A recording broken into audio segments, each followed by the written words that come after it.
During the last three stages, we talked about many areas of the United States. The next place we are going to talk about is Minnesota. Minnesota's fresh water is depleting due to the climate change and other factors. The lakes in the state are being polluted with agriculture runoff that causes the toxic blue algae bloom. Due to the algae bloom, it is making the lakes lose interest to fishers and visitors. On top of that, it is harming the fish population and the people who use the water. Invasive species are also starting to deplete the freshwater in Minnesota.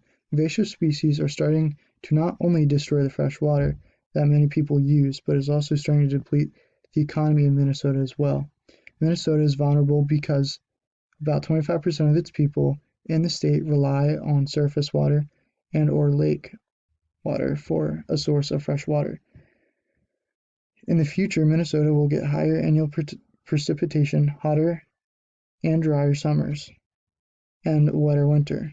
A solution that could help is finding ways to limit the runoff from agriculture. Another way is to try to stop the spread of the invasive species that the water have.